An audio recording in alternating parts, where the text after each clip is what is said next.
Bonjour et bienvenue dans ce premier épisode de Solopreneur, le podcast des entrepreneurs à domicile. Je m'appelle Lingensia et au sommaire d'aujourd'hui, on va commencer par voir ce qu'est un solopreneur et les 10 avantages à être solopreneur. Puis dans un second temps, comme dans tous les épisodes, je vais raconter ce qui s'est passé dans mon activité professionnelle durant les dernières semaines et tout cela dans l'objectif de t'inspirer, de t'aider, de te donner des conseils dans ton activité à toi aussi. Et enfin, on terminera par une petite astuce où je te présenterai Google Apps. Donc, commençons par solopreneur. Qu'est-ce qu'un solopreneur? Un solopreneur, c'est très simple. En fait, c'est simplement un entrepreneur. Donc, tu sais c'est quoi un entrepreneur, mais sans employé. Il travaille très souvent depuis chez lui. Donc, quelques exemples de solopreneurs, ça peut être un consultant qui travaille à son propre compte, un freelance qui effectue des missions et un vendeur sur eBay par exemple, quelqu'un qui achète des produits, qui les revend et qui se fait une marge dessus, un propriétaire de site e-commerce ou même un blogueur professionnel.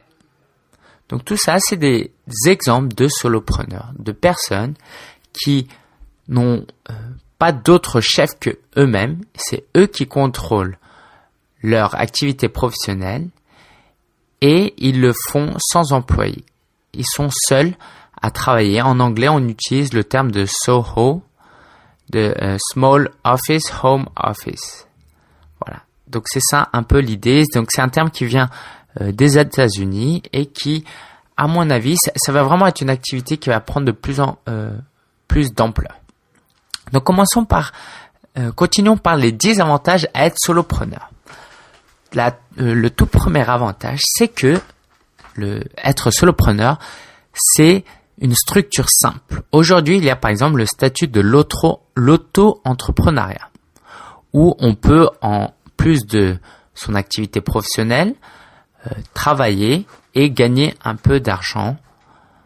Donc c'est un statut qui nous permet de faire ça de manière légale pendant 2 ans maximum, et après on peut passer par exemple en France à une EURL, donc c'est une entreprise unipersonnelle à responsabilité limitée.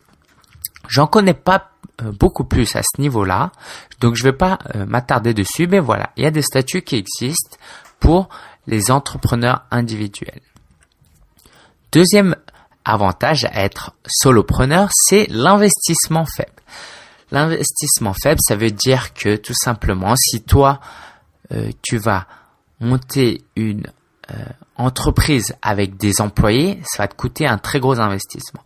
Alors, avant de continuer, j'aimerais quand même préciser quelque chose. Ce podcast, il sera principalement destiné aux solopreneurs web.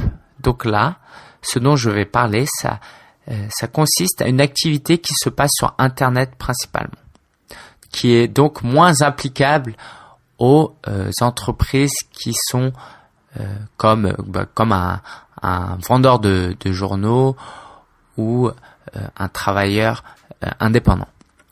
Donc, l'investissement quand tu es solopreneur web, il est très faible.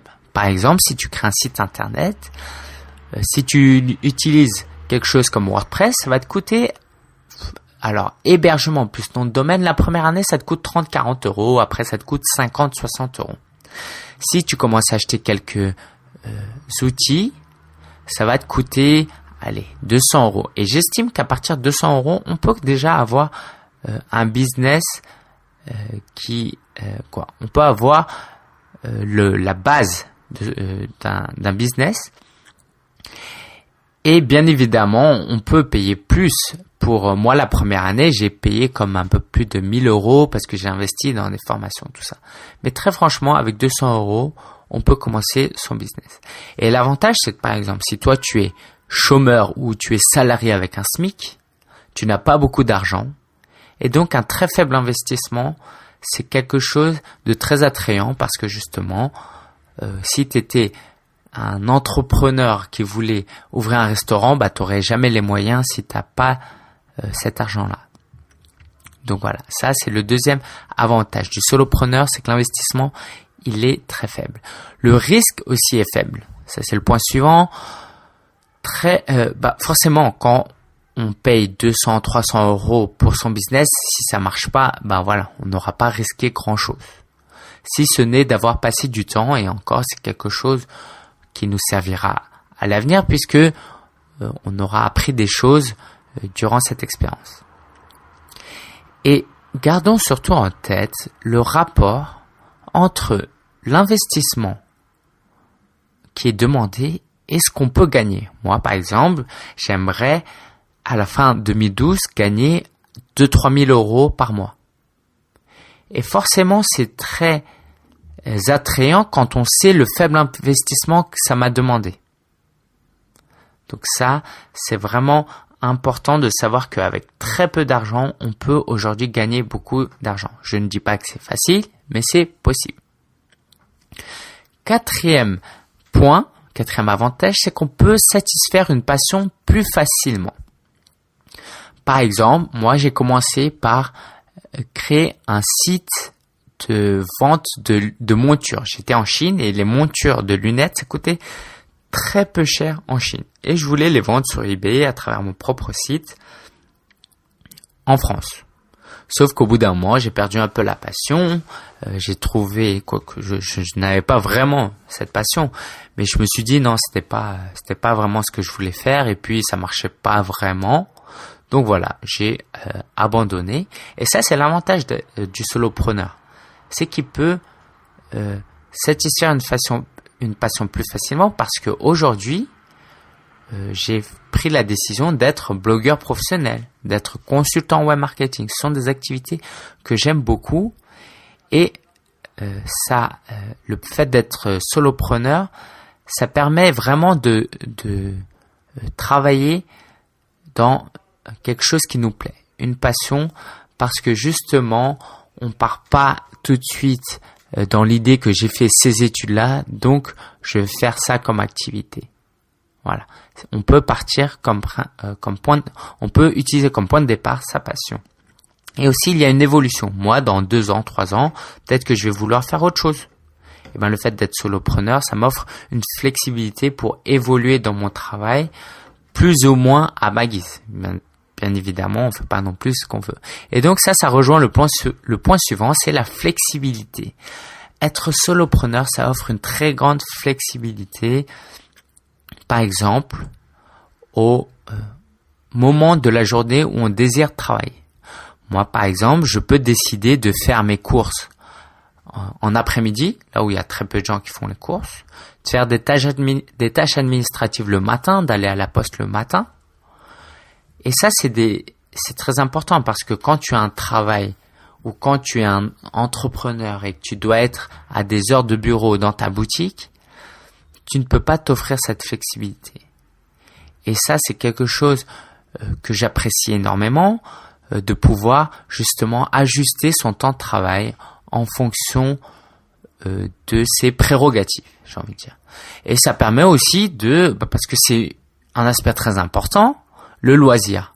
Je peux par exemple partir en week-end 3 jours et un mardi travailler un peu plus. Je peux par exemple aller au cinéma le matin quand il y a très peu de gens et travailler le soir plus tôt. Voilà, donc c'est quand même un aspect important. La liberté géographique, ça c'est le 6e avantage du solopreneuriat. Par exemple, quand j'étais en Shanghai, j'ai rencontré quelqu'un, donc on joue au volley et donc je lui demande ce qu'il faisait et lui il me dit qu'il était consultant en informatique. Et là je me suis dit mais c'est génial parce que à Shanghai la vie est relativement peu chère par rapport à un pays comme la France. Sauf que lui ses clients c'était des Américains, des Européens. Donc forcément il touchait une paie horaire de l'ordre de 15, 20, 30 euros, je sais pas. Sauf que 15, 20, 30 euros de l'heure. En Chine, on vit quand même très bien. Donc voilà, le solopreneuriat, comme il te suffit principalement d'avoir un ordinateur, tu peux vraiment le balader un peu partout et travailler dans des pays comme ça, dans des pays dans lesquels tu aurais toujours voulu vivre peut-être. Il y a aussi le blogueur. Le blogueur, il y a de plus en plus de blogueurs, surtout des Américains, qui voyagent, qui passe quelques mois en Amérique du Sud, dans un pays d'Amérique du Sud, qui fait un peu le tour de l'Amérique du Sud, qui va dans des pays d'Asie du Sud-Est, parce que lui, tout ce qu'il a besoin, c'est un ordinateur, c'est un clavier pour écrire des articles de blog. Encore une fois, ça ne veut pas dire que c'est facile, mais c'est une possibilité qui est offerte, puisque l'outil de travail, c'est seulement l'ordinateur. Moi, par exemple, quand j'étais à Shanghai, toujours, je décidais, parfois, je prenais la décision d'aller travailler dans un café. Voilà, c'était relativement peu cher.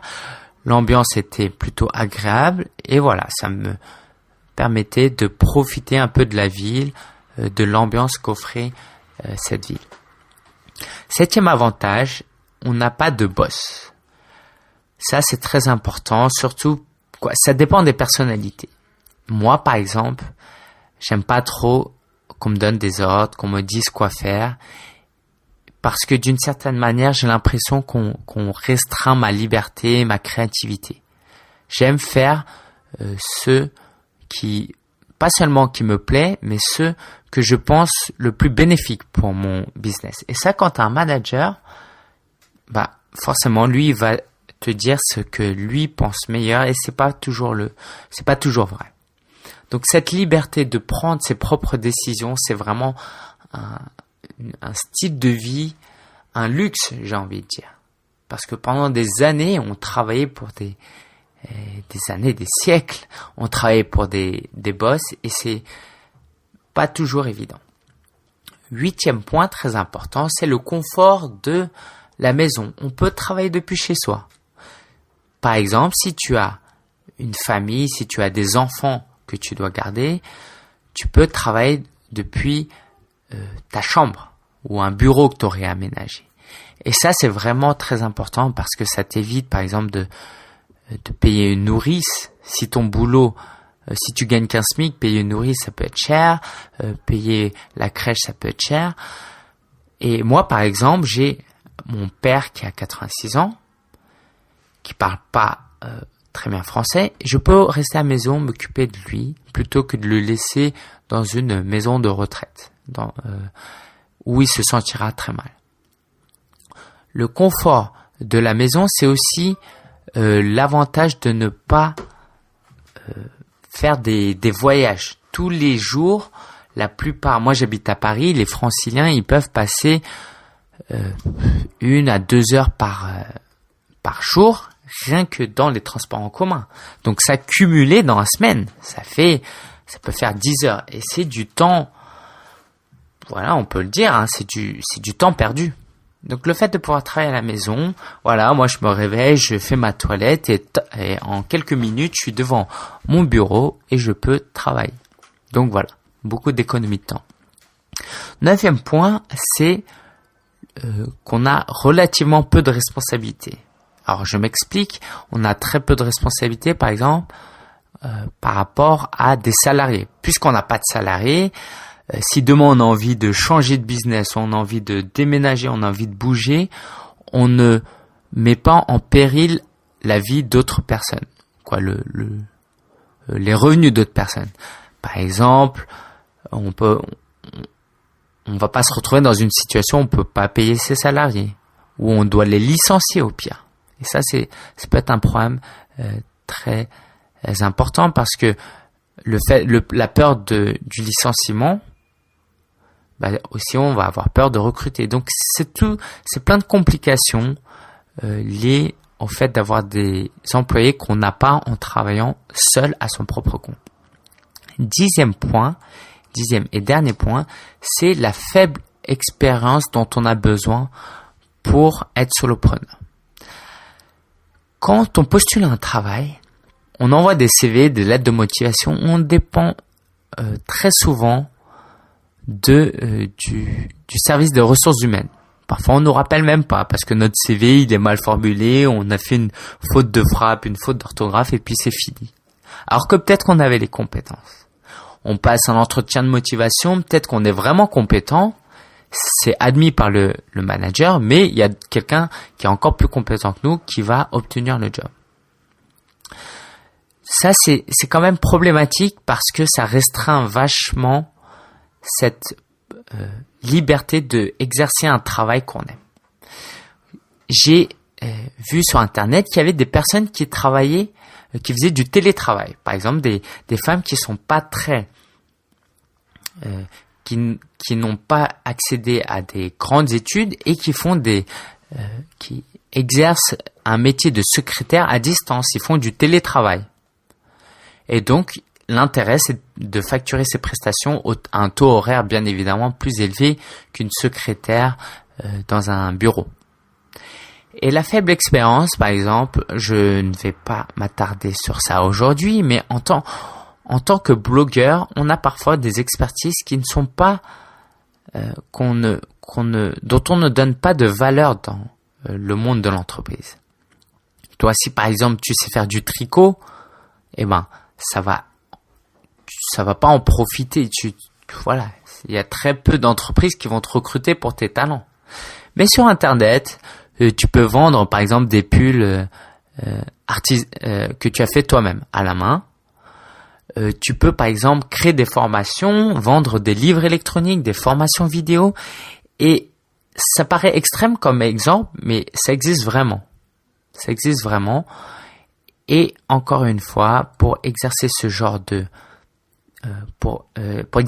d'activité, on n'a pas besoin d'avoir une trop grande expérience, ou du moins pas l'expérience telle qu'elle est définie par le monde de l'entreprise. Donc voilà, ça c'était les 10 avantages qu'offrait le soloprenariat. Alors je ne vais pas te cacher qu'il y a quand même des inconvénients. Je vais les lister. Il y a la solitude tout d'abord. Tu travailles tout seul devant ton bureau, forcément. Il y a des moments où tu te sens seul et moi ça n'a pas atteint un état très grave, mais c'est vrai que quelquefois je le sens. Et le soir, quand je sors voir des amis, je suis 10 fois plus content que quelqu'un d'autre. Parce que justement, ça va être l'une des premières personnes que je vais côtoyer de la journée. Donc ça, c'est un problème. Après, il y a le problème de l'absence de revenus réguliers, surtout au début. Parce qu'au début, forcément, quand tu débutes, comme tout entrepreneur, tu ne vas pas avoir des revenus réguliers. Et le soloprenariat, c'est encore un peu plus risqué. Tu vas peut-être, moi, pendant 1 an, j'ai presque rien touché. J'ai gagné peut-être, 100 € pendant 1 an. Alors, j'ai eu la chance de pouvoir vivre avec l'argent de mon père, mais bon, ça, c'est une autre histoire encore. Donc ça, c'est un inconvénient. Alors que si tu prends un boulot, voilà, tu sais que le SMIC, tu touches le SMIC pendant, tu sais que quand début de chaque mois, tu vas toucher une somme d'argent. Troisième inconvénient, c'est que tu n'as pas de personne référente. Par exemple, je parlais tout à l'heure du problème d'avoir un boss. Au moins le boss, quand il est intelligent, il te permet d'organiser, de structurer ton travail. Et quand tu es tout seul et que tu n'es pas très discipliné ou que tu manques d'organisation, ça peut être problématique. Une tâche qui demande 2 heures à être effectuée, toi tu vas peut-être en prendre 3. Ça, c'est un problème, c'est vrai. Il n'y a pas de feedback. Quand tu travailles tout seul, tu n'as pas de collègue ou de boss ou de partenaire pour te dire « Écoute, ce que tu fais là, tu pourrais l'améliorer. » Moi, je suis blogueur, par exemple, et quand j'écris un article moyen, si mes lecteurs ne me font pas la remarque, je vais pas m'en rendre compte et ça va être un peu plus difficile pour moi de progresser. Ça, c'est vraiment un problème aussi. Mais tous ces problèmes-là peuvent plus ou moins être résolus par le groupe Mastermind. Sans rentrer dans trop de détails, le groupe Mastermind, c'est de se retrouver entre plusieurs personnes de statut plus ou moins pareil, qui sont à un stade de leur business plus ou moins pareil, et de se lancer dans des réunions régulières pour se tenir au courant de ce que fait chacun. Et ça nous force à donner le meilleur de nous-mêmes et de ne pas être seul dans son business, par exemple. J'en reviens un peu plus tard, mais j'aimerais prendre le temps de me présenter un petit peu quand même. Donc, comme je l'ai dit, je m'appelle Lingensia. Ce nom un peu bizarre vient de mes origines, mes parents étant chinois, donc je suis français d'origine chinoise. J'ai 26 ans, je vis à Paris, où j'ai toujours vécu. Et je suis célibataire, je travaille donc depuis chez moi, je vis avec mon père de 86 ans, avec ma sœur et mon neveu. J'aime quoi dans la vie? J'aime beaucoup voyager, j'aime vraiment beaucoup voyager, j'ai voyagé dans pas mal de pays, j'ai fait une année d'Erasmus en Espagne, j'ai passé un peu plus d'1 an en Chine à effectuer mon stage de fin d'année et à rester un petit peu plus longtemps aussi pour d'autres raisons. J'aime quoi? J'aime lire. Alors pas forcément tout ce qui est fictif, qui est trop culturel. Moi, je suis dans des trucs assez pratiques et concrets. Lire des blogs de marketing, ça c'est vraiment quelque chose que j'aime beaucoup. J'aime aussi beaucoup le sport, même si j'en pratique de moins en moins. Mais bon, j'aime le foot, le volley. Et qu'est-ce que j'aime beaucoup? J'aime écouter de la musique, j'aime socialiser. C'est vraiment quelque chose que j'apprécie faire, sortir avec des amis. Et je passe pas mal de temps à l'église où je suis investi dans une église protestante, voilà, à Paris. Donc voilà, ça c'est, avec le temps, je me présenterai un peu plus. Donc j'aimerais parler maintenant de mes activités durant ces quelques semaines. Donc je parlais tout à l'heure de mon groupe Mastermind et je me suis inscrit donc à un groupe Mastermind américain où c'est principalement des anglophones qui y participent et pour la plupart bien plus avancés que moi. Et pour ce groupe Mastermind, je paye, alors accroche-toi, je paye $97 par mois tous les mois. Ça consiste en 2 réunions par mois. Chaque réunion dure 1h30 et un site qui est pas mal où il y a un forum par exemple. On a aussi accès à quelques ressources et des intervenants à travers de webinars, de séminaires en ligne. Et payer $97, ça peut paraître une folie, surtout que je suis à un point de mon activité professionnelle où je gagne pas beaucoup d'argent. Mais c'est un garant du succès parce que je sais que toutes les personnes qui sont prêtes à payer ce prix-là, c'est des gens motivés. Et tous les mois, par exemple, on se fixe un objectif et on se dit, voilà, le mois prochain, je vais faire ça. Et le fait de dire, on n'a pas envie d'avoir honte le mois prochain de se dire, voilà, je l'ai pas réussi. Et par exemple, moi, là, pour la première réunion, j'ai dit que j'allais lancer le premier épisode du podcast, celui que tu es en train d'écouter d'ailleurs. Et sans ce groupe Mastermind, j'aurais peut-être, procrastiné, ce podcast aurait été lancé bien plus tard. Donc, il y a vraiment un intérêt derrière. J'ai eu qu'une première réunion pour le moment, donc voilà, j'aurai l'occasion d'en parler un peu plus. Si ça t'intéresse, tu peux aller sur podcasthandsomeman.com/mastermind. Ce lien-là, il sera en note à ce podcast. Donc, il faudra aller sur solopreneur.fr/1, le chiffre 1. Autre chose que j'aimerais partager avec toi, c'est la création d'un site de niche le mois précédent. Donc, c'était tout début janvier 2012 où j'ai créé le site mywebsitefacile.fr. Donc, tu peux jeter un coup d'œil. C'est mywebsite facile.fr. Donc, encore une fois, ce sera en note à cet article. Donc, mywebsitefacile.fr, comment est né ce site? J'utilise un prestataire pour héberger mes sites qui s'appelle One and One. Et je vois qu'ils font une publicité à la télé. Alors, pour une entreprise web, de faire une publicité à la télé, c'est quand même fort parce que ça coûte vraiment cher. Et en général, ces entreprises-là investissent dans de la publicité en ligne. Et donc là, ils ont pris le pari de faire la publicité à la télé. Donc, c'est des services qui permettent à des petits entrepreneurs, des petites entreprises de créer leur site facilement. Et j'ai trouvé ce produit génial. Et je me suis dit, ces gens-là, ils vont regarder la publicité, ils vont vouloir tester ce produit ou se renseigner un peu plus. Sauf que très souvent, on oublie l'URL du site internet. Donc, on va aller sur Google et on va taper My Website One and One. Et donc, mon idée, c'était d'être classé pour ce genre de recherche. podcast est en première page pour que les gens ils viennent sur ma page. Et donc l'affiliation, j'en parlerai un peu plus en détail une prochaine fois.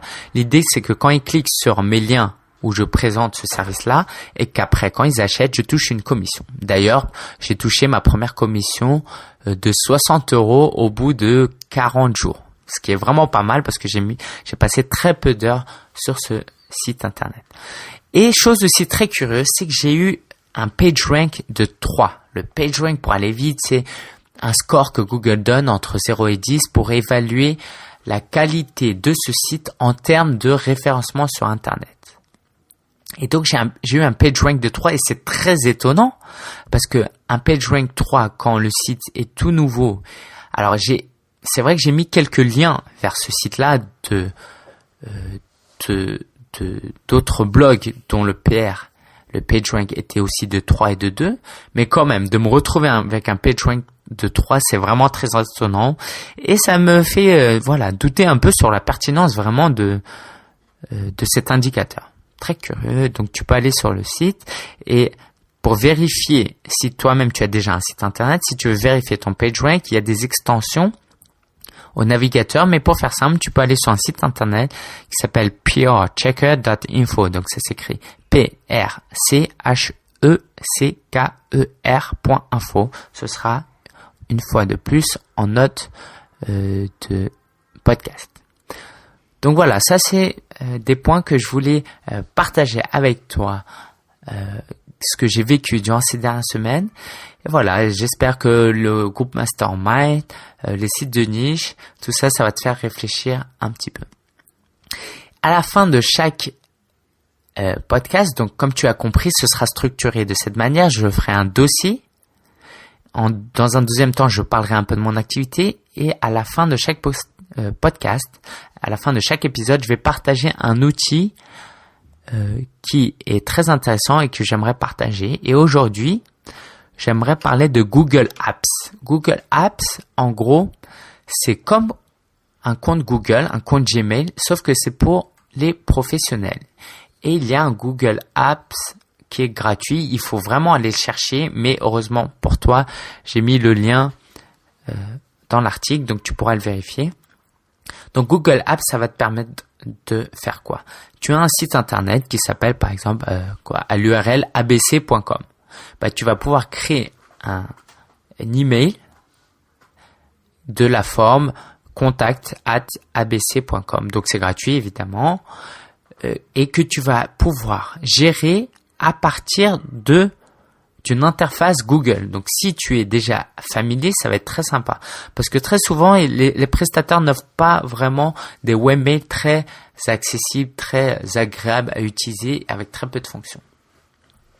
Donc, Google Apps, ça va te permettre d'avoir quoi? De pouvoir envoyer des mails, de pouvoir avoir un calendrier Google assez bien intégré, et d'avoir Google Docs. Donc, si tu connais pas déjà Google Docs, c'est comme Microsoft Office, mais en ligne. Et l'avantage de cela, c'est que ce compte-là, tu vas pouvoir donner accès à 10 personnes gratuitement. Donc, de temps en temps, par exemple, si tu recrutes des gens ou si tu as des partenaires, vous pouvez travailler ensemble à partir d'un même compte. Et c'est vraiment très utile parce que ça te permet de configurer de sorte à ce qu'ils puissent avoir accès qu'à une chose et pas une autre. Et donc des services comme Gmail où le filtre est super puissant, où tu peux classer, mettre dans des dossiers certains emails, où il y a la présentation des mails en flux, c'est vraiment l'un des meilleurs outils web gratuits. Parce que moi, je te recommande vraiment pas d'utiliser des services comme Yahoo et Hotmail. Déjà, d'un point de vue personnel, je trouve ça moyen, mais d'un point de vue professionnel, faut vraiment rester à l'écart de ces produits-là. Donc ça, c'était Google Apps. C'en est fini pour ce premier épisode. Je t'invite à rester connecté pour les prochains épisodes qui vont venir. Donc, a priori, je vais publier un podcast 2-3 fois. Je publie 2-3 podcasts par mois. Dans cette podcast, il y aura quoi? Il y aura des dossiers comme je viens de te présenter aujourd'hui, mais il y aura aussi des interviews. Ça va être très intéressant. Des interviews, je vais vraiment essayer de décortiquer les choses, communiquer sur des ressources que j'utilise, et l'idée vraiment, c'est de te permettre de vivre toi aussi ton activité de solopreneur et d'être très productif et de pouvoir gagner un peu plus d'argent rapidement. Mais il y a aussi un intérêt très important derrière tout cela, c'est la qualité de vie. Je veux pas délivrer seulement des conseils sur comment gagner plus d'argent ou être plus productif, mais comment améliorer sa vie à travers et en lien avec son business. Donc si tu as aimé cet épisode en fonction de l'endroit où tu as écouté, où tu écoutes ce podcast, je t'invite à aller sur le site solopreneur.fr, solopreneur.fr. Tu pourras y consulter les ressources dont j'ai fait mention. Tu pourras surtout laisser des commentaires et poser des questions si tu en as pour que j'y réponde aux prochains épisodes. Et j'aimerais vraiment rendre ce podcast interactif, pas seulement moi qui partage mes idées, mais moi aussi je pense que j'ai beaucoup à apprendre de chacun d'entre vous. Et voilà, c'est le début d'une aventure, c'est un podcast avec lequel j'aimerais vraiment prendre du plaisir. Il y aura pas mal de liberté, donc tu peux le voir dans la manière dont je parle, je suis assez relâché. Et l'idée, c'est vraiment que ce podcast, il va durer des mois, des années, parce que c'est quelque chose qui me fait plaisir. Donc vraiment, si tu aimes ce podcast, n'hésite pas à laisser un commentaire et à laisser un commentaire aussi sur iTunes. Je te dis à la prochaine pour un épisode de Solopreneur, le podcast des entrepreneurs à domicile. Ciao, ciao.